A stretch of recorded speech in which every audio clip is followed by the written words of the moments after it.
신앙의 연차가 좀 되신 분들 중에서는 스데반 집사님 모르시는 분들 아무도 없으실 겁니다. 그는 초대교회의 7집사 중에 한 사람으로 선출이 되었고, 또 군중들에게 담대하게 예수 그리스도를 증거하다가 성난 이 군중들이 던지는 돌에 맞아서 순교하게 됩니다. 그러니까 사도행전에 나오는 최초의 순교자로 기록이 되죠. 근데 막상 이 스데반 집사님이 무슨 설교를 했고 또 군중들은 왜 화가 났는지를 물어본다면 이에 대해서 대답하실 수 있는 분이 많지 않을 거예요. 단지 스데반 집사가 돌에 맞아 순교했다. 그리고 하늘이 열리는 환상을 봤다. 서 계시는 예수님을 봤다. 정도까지만 이제 알고 계신데요. 제가 지난 시간에 스데반 집사의 설교는 이 사도행전에서 기록하고 있는 설교들 중에 가장 긴 설교라고 말씀을 드렸습니다. 시간상 제가 그 설교의 내용을 다 자세히 말씀드릴 수는 없고 제가 이해한 골자를 이렇게 간략하게 좀 설명을 드리면 이렇습니다. 일단 스데반 집사는 이 권능과 기적을 행하면서 사람들에게 많이 주목을 받게 된 상황이었어요. 근데 그가 회당에서 이제 예수 그리스도를 전하고 있는데 스데반을 반대하는 사람들도 있었을 거잖아요. 하지만 이 스데반 집사님이 이 성령께서 주시는 힘을 의지해서 성령께서 공급하시는 이 지혜를 가지고 논쟁을 하니까 스데반 집사를 당해낼 사람들이 없었던 거예요. 그러니까 사람들이 반대하던 사람들이 못 이기니까 이 분개를 하는 상황이었죠. 그리고 그들이 방법이 없으니까 사람들을 매수해서 스데반 집사가 지금 잘못된 얘기를 하고 있다라고 선동하게 만듭니다. 그 항목은 두 가지인데 6장 13절에 보면 나와요. 이 고발 항목이 두 가지입니다. 첫 번째는 스데반이 이 거룩한 곳을 거슬러서 말했다. 그러니까 성전을 의미하는 거거든요. 궁극적으로는 이 거룩한 곳을 거슬러서 말했고, 그리고 두 번째는 율법을 거슬러서 말했다. 이렇게 두 가지로 이제 모함을 한 거예요. 매수된 자들이 스데반이 이렇게 했다라고 거짓 증언을 말한 거예요. 그래서 스데반이 이제 사람들 앞에서 이 거짓 모함에 대해서 설명하기 시작하는데, 첫 번째로는 그 거룩한 곳, 그 항목에 대해서 변증합니다. 스데반이 뭐라고 얘기하냐면 일단 첫 번째로 믿음의 조상 아브라함을 얘기해요. 우리 믿음의 조상 아브라함을 봐라. 우리 믿음의 조상 아브라함이 하나님을 처음 만났을 때, 그러니까 하나님이 처음 아브라함에게 나타나셨을 때 그는 어디 있었냐? 가나안 땅에 있었냐? 아니다. 하란에도 있기 전이었고 메소포타미아 지역에 있었다. 거기서 하나님이 영광 가운데 나타나셨다. 그리고 하나님이 아브라함에게 하신 말씀은 뭐냐? 고향, 친척, 아비집을 떠나라 라고 말씀하지 않았냐? 떠나는 거다. 땅도 없었다. 하나님은 발붙일 땅도 안 주셨고, 그리고 애굽 땅에 가서 나그네가 될 것이라는 말씀까지도 아브라함에게 하셨다. 네. 그러니까 지금 이 스데반 집사가 말하는 내용이 뭐냐면 이 아브라함과 땅 얘기를 하고 있는 거잖아요. 이 말을 통해서 하고자 하는 바가 뭐냐면 너희들이 지금 거룩한 곳 이런 얘기를 하는데 봐라. 우리의 믿음의 조상 아브라함도 처음부터 땅도 없었다. 영광의 하나님을 만난 곳은 메소포타미아 지역이었다. 너희들이 생각하는 거룩한 곳이라는 것은 사실 애초부터 없었고 그 개념이 생기기 이전부터 영광의 하나님이 우리 조상 아브라함에게 나타나신 것이다. 그러니까 거룩한 곳으로 지금 너희들이 얘기하는 것 자체가 좀 이상하지 않냐? 이 얘기를 지금 스데반이 하고 있는 거예요. 그러면서 스데반 설교의 끝을 보면은 더 구체적으로 얘기해요. 성막은 하나님이 모세에게 보여주셨고 모세가 하나님이 보여주신 대로 만든 거다. 성전은 다윗이 너무도 하나님을 위해서 짓고 싶었지만 자기 때 못 짓고 그 아들인 솔로몬이 지은 거다. 그러면 너희들이 거룩한 곳이라고 생각하는 그 성막과 성전은 사람이 지은 건데 지극히 높으신 하나님께서 사람의 손으로 지은 집에 계시겠냐? 라고 얘기를 해요. 그리고 이사야 선지자의 말을 인용합니다. 이사야 선지자의 말을 봐라. 하늘은 하나님의 보좌고 땅은 하나님의 발판인데 사람들이 하나님을 위하여서 무슨 집을 짓고 하나님이 안식할 무슨 장소를 만들 수 있겠냐? 사람들이. 라고 이렇게 그 부분을 정확히 집어냅니다. 그리고 이제 두 번째 항목. 그것은 이제 율법이었죠. 이때 스데반은 자기가 율법을 거스르는 말을 한다는 그 모함에 대해서 이 두 사람을 얘기하는데 한 사람은 요셉입니다. 너희 조상 요셉 봐라. 우리 요셉의 형제들, 우리가 자랑하는 그 12지파, 그 조상들 중에 대부분이 요셉을 박해하지 않았냐? 요셉을 시기해서 그를 곤란하게 만들지 않았냐? 그를 팔아넘기지 않았냐? 그러나 하나님은 그 요셉을 통해서 구원하셨다. 그리고 모세도 마찬가지다. 우리 조상이 모세를 처음부터 인정했냐? 그를 배척하지 않았냐? 그래서 그가 미디안 광야로 도망간 거 아니었냐? 그리고 출애굽 후에는 광야에서 금송아지를 만들어 섬기면서 모세를 대적하지 않았냐? 반기 들고 불순종하지 않았냐? 네. 스데반 집사가 그 설교 가운데 이런 얘기를 한 이유가 무엇입니까? 결론은 51절부터, 우리가 본 51절부터 그래서 이렇게 나오는 거예요. 목이 곧고 마음과 귀에 할례를 받지 못한 사람들아, 너희도 너희 조상과 같이 항상 성령을 거슬렀다. 그러니까 너희뿐만 아니라 애초부터, 우리 조상부터 성령을 거슬렀다. 그러면서 52절, 너희 조상들 중에 박해하지 않은 선지자가 있었냐? 하나님이 보내신 선지자는 우리 조상부터 다 박해오지 않았냐? 네. 그러면서 여기 의인이라고 나오는데 선지자들을 포함해서 그리스도 예수님까지 포함이에요. 의인이 오시리라 예고한 자들을 너희 조상들이 죽였고, 그리고 이제는 조상 말고 너희들이 그 의로운 분을 잡아주었고 살인한 자가 되었다. 53절, 너희는 천사가 전한 율법을 받고도 지키지 않았다. 네.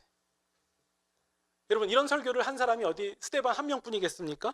우리 이전 사도행전 이전 앞 내용을 나눴을 때에 베드로도 있었고 사도들도 있었죠. 그 사도행전 2장에도 나오고 2, 3, 4, 5장까지 쭉 나오는 설교를 요약해보면 이런 내용이잖아요. 너희가 십자가에 못 박은 예수님을 우리 조상의 하나님이 살리시고 높이셔서 임금과 구주가 되게 하셨고 주와 그리스도가 되게 하셨다. 우리가 이 일의 증인이다. 이것이 사도들이 일관되게 해온 설교의 내용이었거든요. 근데 사도들이 그 설교하고 어떻게 됩니까? 감옥에 갇히죠. 그리고 매질을 당하죠.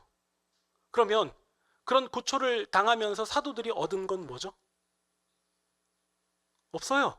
기껏 사도들이 뭘 얻었다고 기뻐했냐면, 이제는 우리가 예수 그리스도의 이름을 위하여서 능욕을 받을 수 있는 자격이 되었구나. 이걸 기뻐해요. 근데 여러분, 이게 기뻐할 일입니까?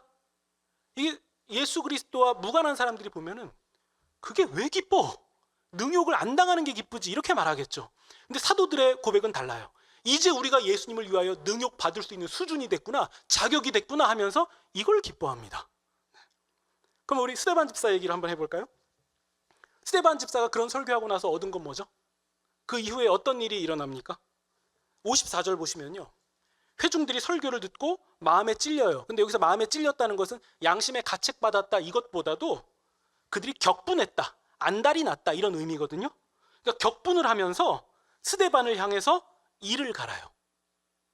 근데 여러분, 이 회중들이 이런 반응을 보이는 게 의외의 반응이에요? 설교 내용을 생각해 보세요. 제가 회중인데 그런 얘기를 스데반 집사에게 들었으면은 저도 이를 갈고 격분했을지 몰라요. 네. 그러니까 우리가 예상할 수 있는 반응이 일어난 거예요. 그러면 우리는 여기서 스데반 집사의 우리가 최초의 순교자, 담대한 자라는 그 좋은 이미지를 조금 옆으로 두고서는 우리가 기존의 선입견을 조금 내려놓고 우리가 냉정하고 객관적으로 한번 봅시다. 사실 스데반 집사는 회중들을 향해서 그렇게 하면 안 되는 거잖아요. 왜 안 되냐면 그가 전한 내용이 잘못됐다는 게 아니라 위험하니까요. 그러니까 위험하니까 회중들이 지금 분노하고 지금 걷잡을 수 없는 상황이 일어나는 게 예측이 되니까 스데반 집사는 그렇게 하면 안 되는 거잖아요. 그리고 이 일도 처음 겪는 게 아니라 자신을 교회 집사로 안수하고 세운 선배 지도자들, 사도들을 보면 그들도 고초 당한 거 봤잖아요. 미리 학습됐잖아요. 그러니까 사도들이 사람들 앞에서 그렇게 예수 그리스도를 전하면 매질을 당할 수도 있고 갇힐 수도 있고 목숨을 잃을 수도 있다는 것을 봤잖아요. 혹은 못 봤더라도 들었잖아요. 그러면 학습돼야 되는 거 아닙니까? 그냥 처음부터 집사를 뽑았을 때의 최초의 목적은 구제 사역을 담당하는 거니까, 그러니까 그 히브리파 그리고 헬라파 이 과부들의 그 구제를 받는 부분에 있어서 구멍이 나서 세워진 거니까, 그러면 처음 세워진 대로 그 부분만 집중하지, 왜 나서가지고 예수 그리스도를 하나님의 아들이라고, 주라고, 그리스도라고 이런 소리를 왜 굳이 해가지고 왜 이런 일을 당하냐는 거예요. 그냥 맡은 일만 조용히 하면 되잖아요. 그렇다고 해서 직무유기하는 것도 아니잖아요. 그냥 그 일을 감당하면 되는데 왜 사람들이 격분할 정도로 그런 메시지를 전하냐는 거예요. 당연히 우리는 신자니까 복음 전하는 거 충분히 이해하죠. 필요하죠. 하지만 스데반 집사가 아무리 설교에 은사가 있다고 해도 그냥 위험한 일은 그냥 선배인 사도들에게 맡기고 그냥 자기는 맡은 역할만 하고 안녕을 추구해도 그다지 이상하진 않았던 상황이었던 거예요. 근데 스데반은 그렇게 하지 않았죠. 그래서 결과가 어떻게 됩니까? 55절 보시면요, 그 위험한 상황에 스데반에게 이상한 표현이 나와요. 성령으로, 예수 그리스도의 영으로 충만하게 되었다. 여러분, 이게 어떤 의미냐면 지금 예수님이 스데반의 이 일에 대해서 잘했다고 지금 인정하고 계신 거예요. 잘했다고. 그가 틀린 일을 했다면 성령으로 충만하지 못했을 거예요. 그가 이런 위험한 상황에서 성령으로 충만하게 되었다는 것은 하나님이 너 잘했다고 지금 인정하고 계신 거예요. 그리고 그가 하늘을 우러 주목하죠. 무엇을 보게 됩니까? 하나님의 영광과 예수님께서 하나님 우편에 서 계신 것을 그가 보게 됩니다. 그리고 그가 말하죠. 56절. 하늘이 열리고 인자는 예수님을 표현하는 특이한 그 지칭, 특유의 표현이거든요. 인자가 하나님 우편에 서 계신 것이 보인다라고 회중들을 향해서 외칩니다. 그래서 57절. 사람들이 귀를 막아요. 그들 입장에서는 이런 신성모독을 견딜 수가 없었던 거죠. 사람들이 귀를 막고 큰 소리를 지르면서 일제히 스데반에게 달려듭니다. 그리고 58절. 스데반을 성 밖으로 끌고 가고 사람들이 돌로 치는데 59절.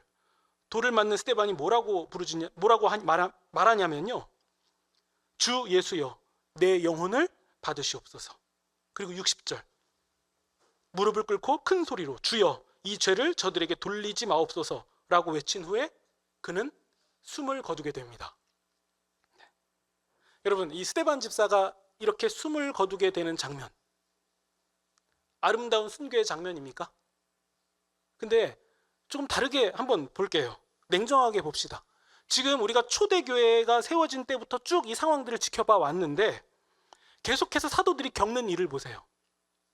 이게 멋진 일이었습니까? 아니에요. 그리고 그 다음 지도자로 이제 막 세워진 집사가 겪게 된 일을 한번 보세요. 끌려가고 갇히고 저 터지고 그렇게까지 해서 세워진 교회, 지켜진 교회 안에서 어떤 일이 일어납니까? 히브리파 과부와 헬라파 과부가 구제에 있어서 차별받는 일이 발생해요. 구제 사역에 구멍이 났다는 거예요. 그리고 이제 막 세워진 집사가 하나님이 죽은 자 가운데서 예수님을 살리셔서 예수님을 주와 그리스도가 되게 하셨다라는 이 복음을 증거하게 되는 이 일 때문에 사형당하는 일까지 벌어집니다. 그럼 어떻습니까, 여러분? 멋지고 근사한 교회의 역사입니까? 아니면 교회가 환난당하는 역사입니까? 우리가 예수 그리스도를 거짓으로 포장해서 좋게 표현하고 싶다면 이런 건 감춰야 돼요. 이런 걸 기록하면 안 돼요. 그냥 기적이 일어났다, 이적이 일어났다, 사람들이 놀랐다, 잘 따랐다, 그냥 이 정도만 쓰면 되는 거예요. 그러니까 사도들이 고초를 당했니? 죽을 뻔했는데 그냥 간신히 어떤 사람에 의해서 그냥 모양새 없이 풀려났니? 아니면 스데반 집사가 멋지게 설교는 했지만 돌 맞아 죽었니? 이런 얘기는 기록하면 안 되는 거예요. 그냥 괜찮았다고, 다 흥했다고, 잘 됐다고, 그냥 그럴싸했다고 쓰면 되는 거예요. 근데 사도행전의 저자는 그렇게 하지 않죠. 이런 부분들을 지금 다 기록하고 있습니다. 그러면 저는 이런 생각이 들어요. 그러면 그런 순간에는 기적이 일어나면 안 되는 겁니까?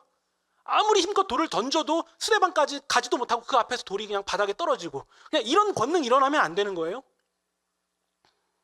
그러면 결국 예수님 믿으면 그렇게 되는 겁니까?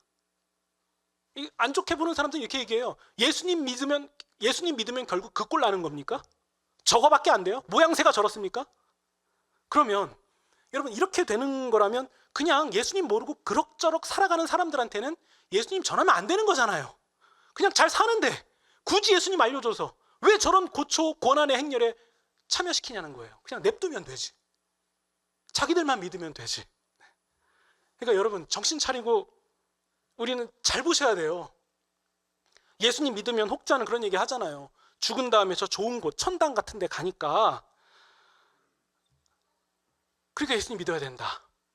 부자도 되고 사업도 승승장구하고 시험도 그냥 보면 척척 붙고 그냥 투자하면 다 잘 되고 승진도 그냥 막 쭉쭉 되고 그냥 손 대는 것마다 잘 된다. 진짜 그런다고요? 우리가 사도행전에서 오늘 봤잖아요.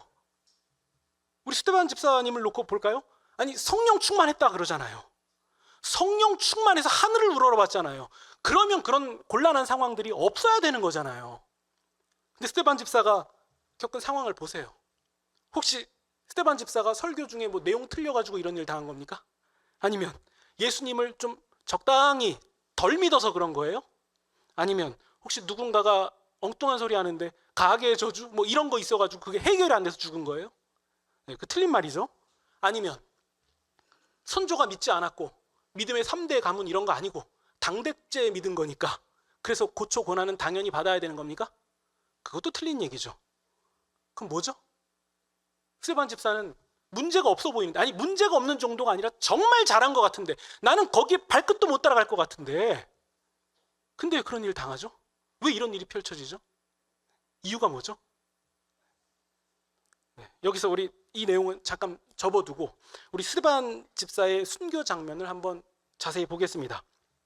사도행전의 저자는 스데반 집사의 그 죽음의 장면을 통해서 독자들에게, 성도들에게 전하고 싶은 내용을 깔고 있어요. 요한복음과 좀 비슷하게 표현합니다. 우리 55절 보시면요, 스데반이 성령으로 충만하여 하늘이 열리는 것을 보는 사건을 경험하게 됩니다. 여러분 이거 어디서 많이 본 것 같지 않습니까? 하늘이 열리는 사건. 예수님이 세례 받으실 때에 하늘이 열리고 성령이 비둘기같이 임합니다. 네. 하늘이 열리고 성령이 내린 사건이 예수님께 있었어요. 지금 스데반 집사는 하늘이 열리는 것을 받고 성령으로 충만해졌습니다. 그리고 54절 보세요. 스데반의 말을 듣고 사람들이 일을 가는데, 이거 뭐 예수님이 말씀하실 때 서기관과 바리새인들이 일을 간 것과 같지 않습니까? 58절 보시면요, 스데반이 지금 어디로 끌려갑니까? 성 밖으로 끌려가죠? 히브리서에 의하면 예수님도 성 밖으로 끌려가셨고 그곳에서 십자가에 못 박히셨습니다. 59절 보시면 누가복음에서 이런 표현이 나오거든요. 십자가에 달리신 예수님께서 내 영혼을 아버지의 손에 부탁하나이다. 근데 스데반 집사도 지금 똑같은 말을 하고 있죠. 그리고 60절입니다. 또 누가복음에 의하면 십자가에 달리신 예수님은 아버지, 저들의 죄를 사하여 주옵소서, 자기들이 하는 것을 알지 못합니다 라고 말씀하셨는데, 스데반도 지금 예수님과 똑같은 말씀을 하고 있었던 거예요. 그러면 여러분 사도행전의 저자가 지금 하고 싶은 말이 뭡니까? 지금 저렇게 세상의 기준으로 볼 때 저렇게 볼품없이 꼬꾸라져서 죽어가는 저 사람의 모습에서 예수님의 모습이 보인다는 거예요. 저 진짜 망해가는 길인데 지금 망하고 있는 건데 저기서 예수님이 보인다는 거예요. 사도행전 저자 누가가 지금 스데반의 모습에서 예수님의 모습을 발견했다는 거예요. 그러니까 여러분, 스데반은 저렇게 하면은 위험해질 것을 뻔히 예측할 수 있음에도 불구하고 왜 회중들에게 예수님을 전했냐, 혹은 왜 환난 당하는 게 뻔한데 왜 저렇게까지 멈추지 않고 저랬냐라고 질문한다면 여기에 대해서 대답할 수 있는 건 딱 하나밖에 없는 것 같아요. 그가 예수님을 닮았기 때문이에요. 그가 예수님을 닮았기 때문에 그래서 한 거예요. 다른 이유가 없어요. 사람이면 사람답게 하듯이, 사람이면 아무리 지금 내가 좀 뭐가 먹고 싶어도 길바닥에 떨어지고 이런 거 안 주워 먹듯이 그냥 사람답게 살려고 뭔가 기준을 정하고 그렇게 맞춰가듯이, 스데반 집사가 왜 그랬냐고 물어본다면 예수님을 닮았기 때문이에요. 이거 외에는 다른 이유가 없습니다. 예수님이 가신 발자취를 스데반 집사도 똑같이 가고 있기 때문에 자기가 어떤 일을 겪게 될지가 예측이 됨에도 불구하고 멈출 수가 없는 거예요. 성도가 누구냐고 물어본다면 성도는 이런 사람들이에요.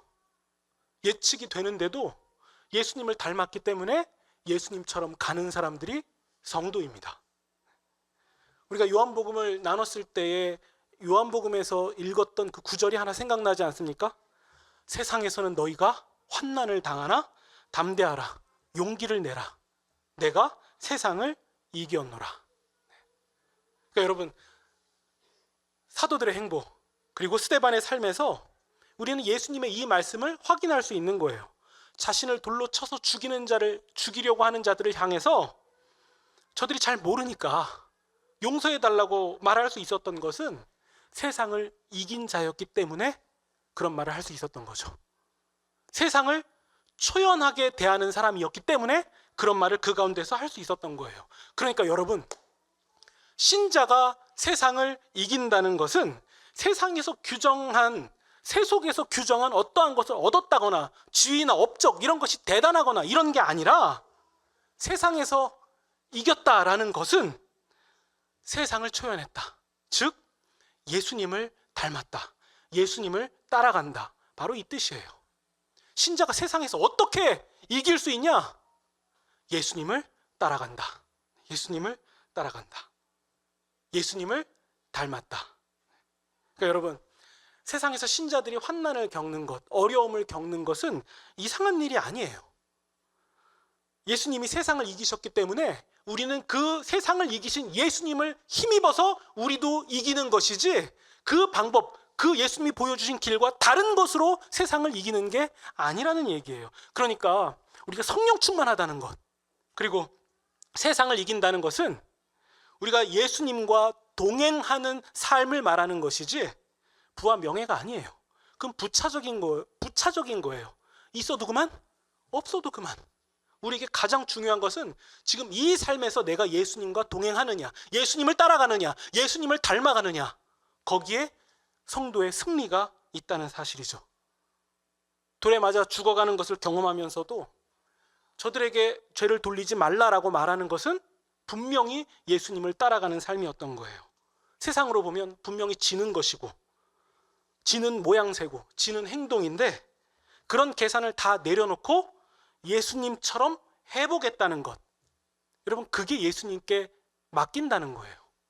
우리가 신자들이 습관처럼 말하는 예수님께 맡긴다라는 말은, 예수님께 다 맡기면 그냥 나는 아무 신경 쓰지 않아도 그냥 다 만사형통한다, 이런 의미가 아니라 결과가 뻔히 예측이 되고 저 사람들이 돌 던질 것 같은 상황이 보임에도 불구하고 나는 예수님을 따라가겠습니다, 이게 예수님께 맡긴다는 뜻이에요. 그 글자가 말해주는 그 뜻 그대로가 아닌 거예요. 예수님의 뜻이 있기 때문에, 예수님의 뜻대로 될 것이기 때문에 나는 예수님의 뜻대로, 예수님이 원하시는 대로, 그분의 말씀대로 가겠습니다. 이게 예수님께 나의 모든 것을 맡긴다는 뜻이죠. 물론 우리가 살아가는 세상은 육신의 정욕, 안목의 정욕, 이생의 자랑이기 때문에 우리는 와닿고 보이는 것에 대해서 자유로울 수 없어요. 우리가 생각하는 신앙과 이 세상에서 와닿는 것을 분리시키는 작업이 알면서도 너무 어렵다는 거예요. 그래서 그거 비현실이라고 말하는 사람들도 있어요. 그게 현실적으로 되냐고. 근데 신자는 그 비현실적이다라고 생각하는 그 생각과 싸우는 사람들이에요. 현실을 부정하자는 것이 아니라 이 현실 너머에 있는 진짜 우리가 도달하게 될, 이르게 될 그 진짜 세상을 우리가 보았기 때문에, 알았기 때문에, 우리가 가기 때문에, 그래서 우리는 이 현실이 아무것도 아닌 사람들인 것처럼 이 세상을 대할 수 있는 거예요. 이 세상이 아무것도 아닌 게 아니라 이 세상이 아무것도 아니라는 것을 깨달았기 때문이죠. 왜냐? 이 세상의 기준이 있는 것이 아니라 다음 세상의 기준이 있기 때문이죠. 예를 들자면요, 여러분, 저는 식탁이나 이렇게 테이블에 과자나 뭐 이런 거 올려놓으면은 배고프지 않은데도 그거 먹고 싶은 유혹이 있거든요. 저 하나만 먹을까? 저 하나만 까먹을까? 이런 생각이 있어요. 근데 조금 있다가 저는 평상시에 갈 수도 없는 최고급 뷔페 막 이런 데 갈 거면요, 그래도 제가 그런 거 지금 막 집어먹어서 배 채울까요? 그건 유혹이 안 돼요. 왜냐? 그 테이블에 있는 그게 별게 이런 게 아니라 내가 이후에 있을 일을 생각해 보니까 여기에 손이 안 가는 거예요. 아무 유혹이 안 되는 거예요. 이후에 있을 일이 없으면 집어먹었겠죠. 내가 하나라도 더 먹고 싶겠죠. 근데 이후에 있을 일을 보니까 지금이 아무것도 아닌 거예요. 왜 스데반 집사가 돌 맞는 상황, 그거 왜 안 피하고 싶었겠습니까? 인간이라면 누구나 보호받고 싶잖아요. 돌 맞는 거 그냥 그거 아무 일 아닌 이런 거 아니잖아요. 정말 꺼리고 싶은 일이잖아요. 근데 그가 그런 상황 가운데서도 흔들림 없이 그 상황을 대할 수 있었던 이유는 무엇입니까? 하늘이 열리는 것을 보았고 예수님께서 하나님 보좌 우편에 서 계신 것을 그가 보았기 때문이에요. 그러니까 그가 이길 수 있는 것이지 우리와 차원이 다른 종류가 다른 사람이어서 이길 수 있었던 것이 아니에요. 그럼 우리가 왜 흔들리냐? 우리가 왜 연약하냐? 육신의 정욕, 안목의 정욕, 이생의 자랑에서 여전히 자유롭지 못하기 때문이에요. 우리가 이 세상을 초연하게 대할 수 있는 길은 하나죠. 우리가 이르게 될 그 나중 세상을 계속 이 땅 가운데서 바라보는 거예요.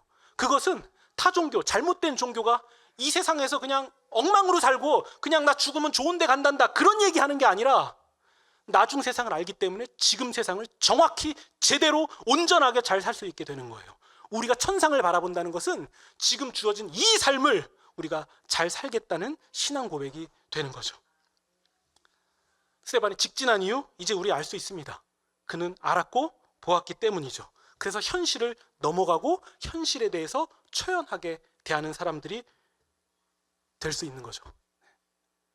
한 가지만 더 말씀드리고 말씀을 정리하겠습니다.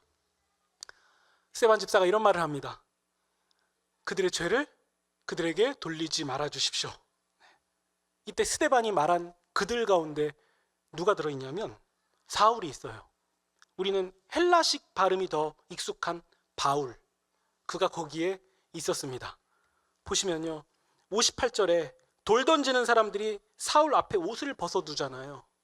여러 의미가 있겠지만 기본적으로는 사울도 돌 던지던 자와 무관하지 않다는 의미가 되고요. 그리고 돌 던지던 자들이 혹시 사울에게 인정받고 싶은, 사울은 그런 위치에 있는 사람이 아니었을까? 이렇게 생각할 수도 있습니다. 핵심은 어쨌든 바울은 스데반 집사가 죽는 사건과 무관하지 않은 자였다는 거죠. 그러면 이렇게 하나님의 사람과 교회를 박해하고 없애려고 한 그가 어떻게 하나님의 용서를 받을 수 있었는가? 혹은 왜 예수님은 사울을 멸망시키지 않으시고 이방인의 사도로 삼으셨는가? 많은 이유가 있겠죠. 근데 그 중에 하나를 오늘 본문에서 찾자면 환난을 당하나 담대하게 세상을 이긴 스데반의 용서, 그의 기도가 있었기 때문 아니었겠습니까? 이후에 나오는 아나니아라는 인물의 말처럼 저 사울은 우리와 함께 할 수 있는 사람이 아니에요. 그가 어떤 인물인데, 그가 교회를 향해서 어떠한 극악무도한 짓을 했는데 저 사람은 우리와 함께 있을 수도 없고 하나님의 진노를 받아야 마땅한 자인데, 스데반의 고백, 저 사람 용서해 달라고. 그 말이 그 자격 없는 사울로 하여금 이방인의 사도로, 이방인에게 복음을 전하는 그릇이 되게끔 그가 된 거죠. 그의 기도가 있었기 때문입니다. 그 바울은 어떻게 됩니까? 스데반 집사의 바톤을 이어받아서 그도 이방인들에게 예수 그리스도를 증거하면서 죽음을 맞이하게 됩니다. 그러니까 여러분, 도저히 용서받을 수 없는 바울이 복음의 그릇이 될 수 있었던 것은 스데반의 용서가 있었기 때문이고, 또 도저히 용서받을 수 없는 우리가 구원받은 하나님의 자녀가 되고 또 교회가 된 것은 예수님의 용서와 자비가 있었기 때문입니다. 그러니까 여러분, 예수님을 닮는 것이 세상을 이기는 거예요. 다른 얘기가 아니라 예수님을 닮는 것이 우리가 세상을 이기는 것입니다.